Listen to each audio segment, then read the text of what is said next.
My daughter's school talent show, no one clapped for her. Even the judges looked bored. I heard a parent whisper, "She's the poor girl from that single mom." I held back tears until a stranger stood up from the back row.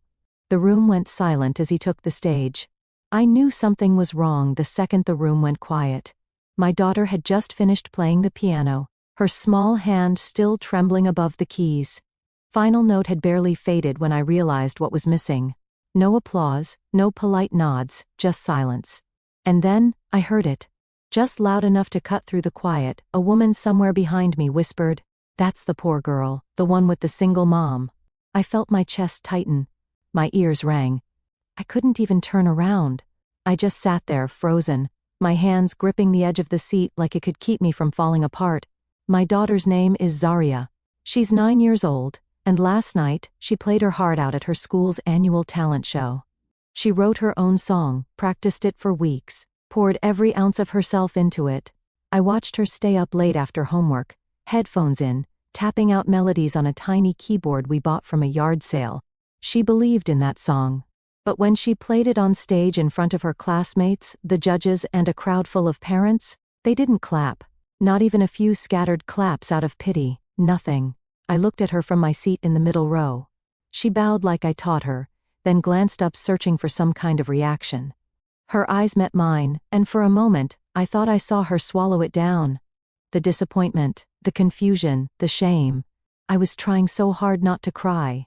And then, just when I thought I would have to stand up, grab her hand, and walk her out of that auditorium like we were escaping a fire, something happened. A man stood up.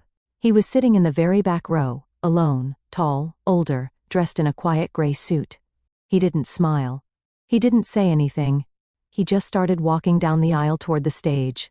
I remember the way the room shifted, the sound of whispers rising, the judges looking at each other unsure what was going on. And I remember holding my breath because something about the way he moved made me stop thinking about running. Something told me this wasn't the end of the story. It was the beginning. My name is Maya Reeve. I'm 33 years old, and I've been raising my daughter Zaria on my own since she was 2. We live in a quiet little town in southern Indiana, the kind of place where everyone waves but also notices what kind of car you drive, and whether your kid's backpack is new or secondhand. People smile at you in the grocery store, then ask someone else why you're still single. I've lived here my whole life, and most days I blend in. But moments like the school talent show remind me, I don't really belong, not the way they do. I work 2 jobs. During the day, I'm a janitor at the local middle school. At night, I clock in at a 24-hour diner just off the highway, serving truckers and teenagers looking for fries at 2 a.m. It's not glamorous, but it's honest. It pays the bills. And most importantly, it lets me take care of Zaria. Zaria is everything to me. She's soft-spoken, all heart. She doesn't run with the popular kids or care about what's trending. She loves music, not pop songs or what's on the radio. She loves strange, soulful melodies, the kind that come from deep inside.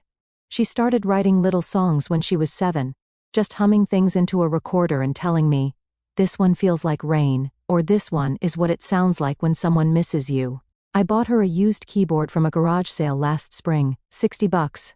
It was missing the stand and had a sticky B-flat key, but it lit up when she turned it on. And to her, it was magic. She played it every day after school, her fingers hovering like she was discovering something sacred. She'd play for hours, sometimes eyes closed, chasing a sound she could only feel. When the school announced its annual talent show, Zaria asked if she could sign up. I hesitated for a second. She's not the kind of kid who seeks out attention. But she said, "I want them to hear what I wrote." That's what she called it, not her performance, not her song, just what I wrote. She was so proud when she turned in the sign-up form. Every day for weeks, she practiced her piece. I'd make dinner while listening to her in the other room, and I swear, sometimes I'd stop stirring the pot just to listen. There was something haunting and beautiful about what she'd created. She didn't just play notes, she told a story. But underneath the pride, I also saw the nerves. She didn't say much about school, but I knew. She's the only kid in her class who brings her lunch in a grocery store bag instead of a character lunchbox. Her shoes are clean, but always one season behind. I knew that stepping on that stage wouldn't just be about the music. It would be about being seen. Still. She practiced. She asked me to braid her hair. Nice, but not like I'm trying too hard. She laid out her outfit the night before. Her best dress, the one from last Easter. I stitched the torn hem by hand. She looked in the mirror and smiled at herself. The night of the show, we arrived early. The auditorium was packed. Kids ran around backstage in glittery costumes and sequined leotards.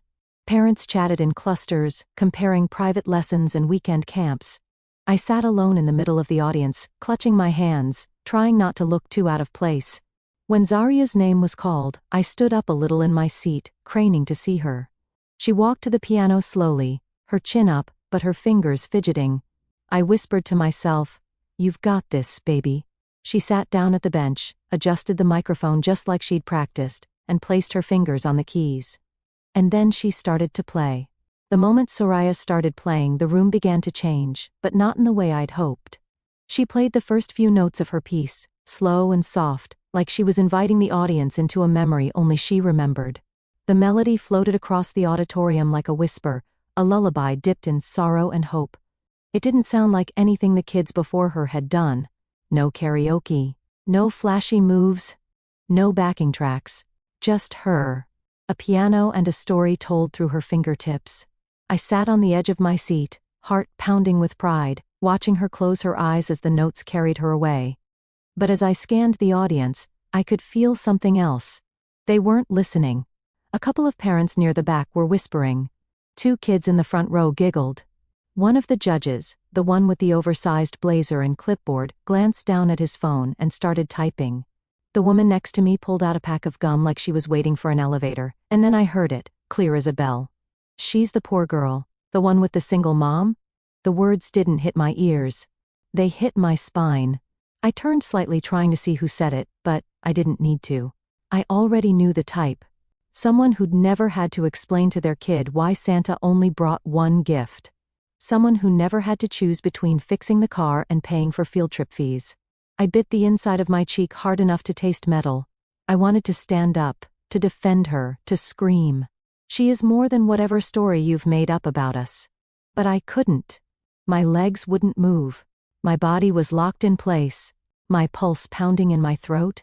Zaria kept playing. Her hands never faltered.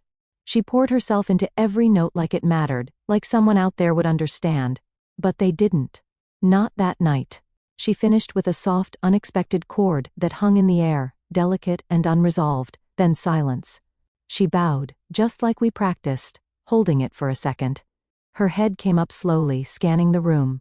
No claps, not even a few out of politeness. Someone coughed. A chair creaked. The judge in the middle cleared his throat and flipped to the next page in his folder. That was it. Zaria stood there for a moment too long, just long enough for me to see her face change. Her smile, once small and hopeful, faded into a tight, confused line. Her eyes dropped to the floor as she walked off the stage. I could feel her trying to hold it together from all the way across the room. My heart cracked open. I wanted to leap out of my chair, wrap her in my arms, and carry her away from this place, from these people who couldn't see what I saw. I wanted to tell her that they were wrong, that her music mattered, that she mattered. But I couldn't move. I just sat there, numb, blinking back tears. Because if I cried, I was afraid I'd never stop. I looked around again, at the moms with their makeup and expensive handbags, at the dads filming with their smartphones and barely watching, at the judges already preparing for the next act. No one cared, and that's when I felt it. A shift, small, subtle. From the very back row, a man stood up. He didn't look like the rest of them. His suit was simple. He wasn't holding a phone. He wasn't clapping or reacting like everyone else. He was just standing there, still as stone, watching the stage. And then he started walking toward the front. People turned. Someone whispered, "Who is that?" The judges looked at one another, puzzled. The next act was supposed to be a group dance routine. No one was scheduled to speak. I sat up straighter, instinctively placing a hand over my chest. I didn't know who he was or what he was doing, but something told me. This man was here for her. At first, no one stopped him. The man in the gray suit kept walking slowly down the aisle, hands tucked behind his back, steady like he was used to being watched. He didn't seem in a hurry. He didn't hesitate. But with every step, the room grew quieter. Even the parents who had been whispering fell silent one by one. The judges looked confused. One of them half rose from her chair as if to intercept him, but then sat back down unsure. The kids backstage peeked around the curtain, wide-eyed. I kept my eyes on Zarya. She was standing at the edge of the stage now, off to the side, half in the shadows, clutching her music folder to her chest. She wasn't crying, but she wasn't okay either. Her mouth was tight, and her shoulders were curled inward like she was trying to fold herself into a smaller shape. The man reached the front of the room and turned to face the judges. "Excuse me," he said, his voice calm but firm. "Would it be all right if I borrowed the microphone for a moment?" That was all he said. Nothing dramatic. No big speech. Just a simple, respectful request. The room was frozen. One of the judges, a young man in a maroon blazer, glanced at the others, then gave a barely perceptible nod. A student volunteer handed the man the mic without saying a word. He walked slowly to center stage, turned to face the crowd, and lifted the microphone. "My name is Dr. Elias Monroe," he said, "and I wasn't supposed to be here tonight. My flight home got canceled, so I came to watch my granddaughter perform. But then I heard something that stopped me cold." He paused. The room leaned in. "I've spent my life teaching piano at Juilliard. I've trained concert pianists, film composers, symphony soloists, and in all those years, very few pieces have grabbed me the way that little girl's music did just now." The silence shifted. It was no longer awkward or empty. It was reverent. He glanced toward the side of the stage, eyes kind. "Zarya," he said, "may I ask, did you write that piece yourself?" She nodded slowly, unsure whether to smile or run. He turned back to the audience. "Ladies and gentlemen, that was an original composition. That was a voice. That was art." Few gasps. One parent near me actually whispered, "Juilliard," like it was a word she'd only ever seen in movies. Dr. Monroe continued, "I'd like to ask a favor. With your permission, Zarya, would you be willing to play your piece again? This time, may I accompany you?" I felt my breath catch. Zarya looked over at me, just a flick of her eyes. I gave her the smallest nod I could manage without breaking into tears. She walked slowly back onto the stage, her footsteps barely making a sound. Dr. Monroe stepped aside and let her sit first.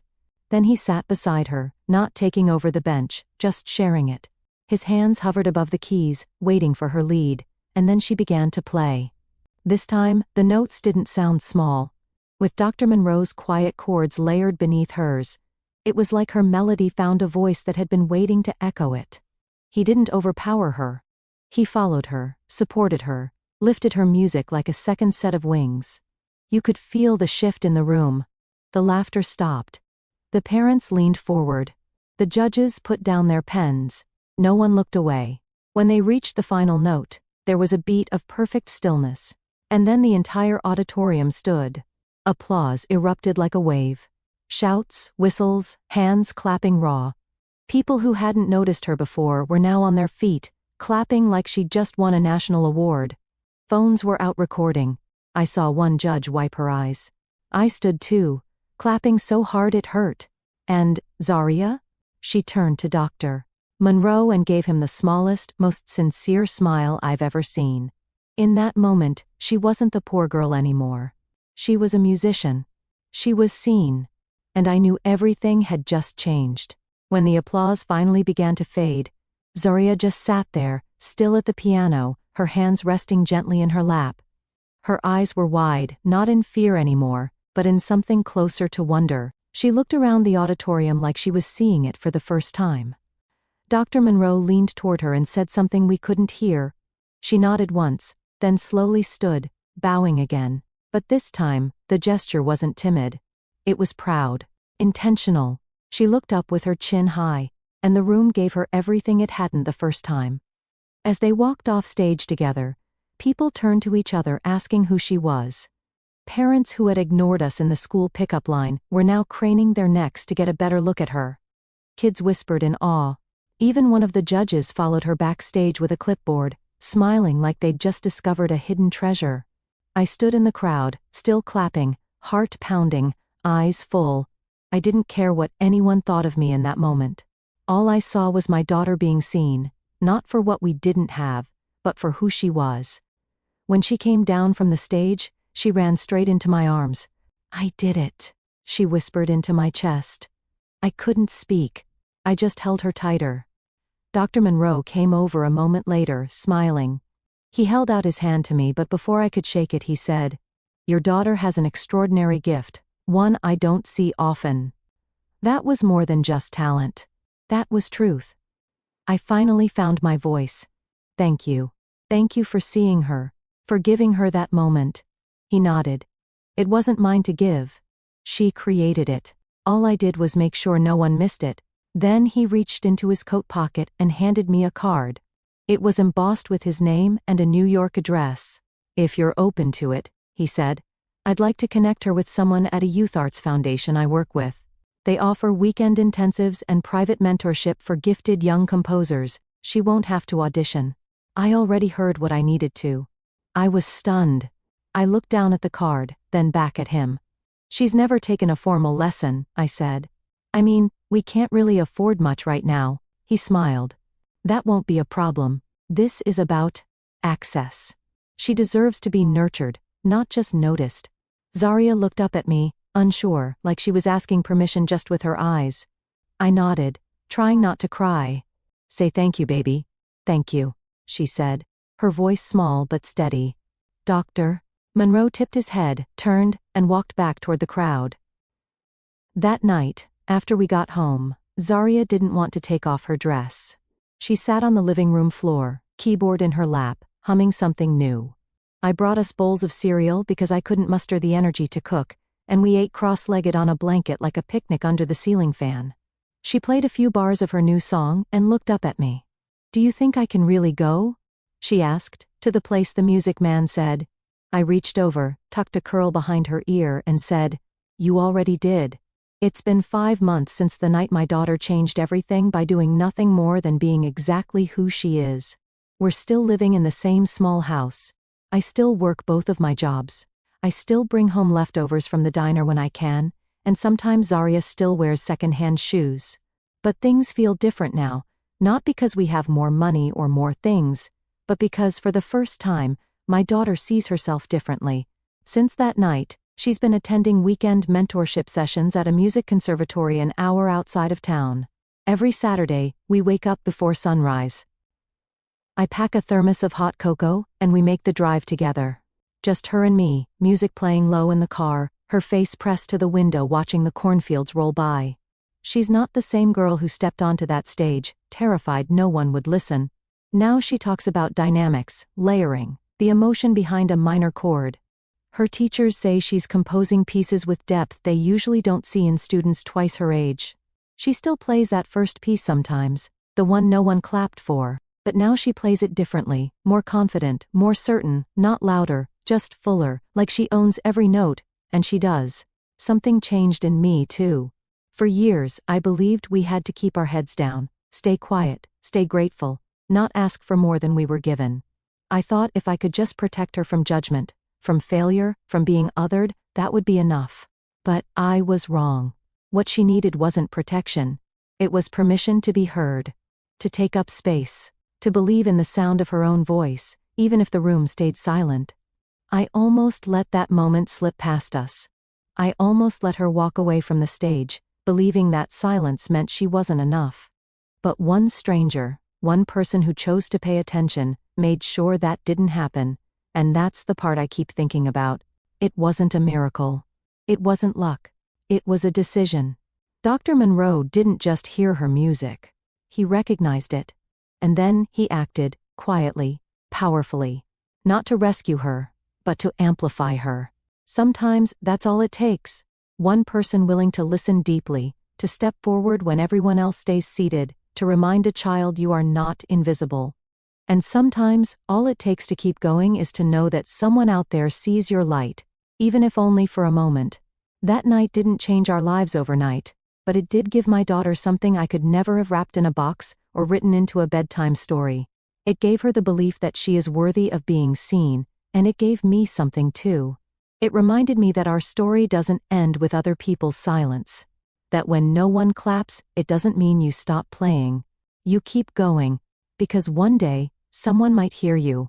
And that person might be the reason everything changes. So now, every time I watch Zarya place her fingers on the keys, I don't worry about who's watching. I know she's not playing to impress anymore. She's playing to tell the truth. And that's the kind of music the world needs more of. If this story meant something to you, if it made you feel, reflect, or remember your own moment of being overlooked or finally seen, like the video, share it with someone who needs to be reminded that quiet voices still matter. Comment below and tell me your story. Tell me about the person who stood up for you, or the moment you found your own voice. I read every word. And if you want more stories that speak to the heart, that make you pause and really feel something, subscribe to the channel. We've got more to share. Thanks for watching. Thanks for caring. And most of all, thanks for listening.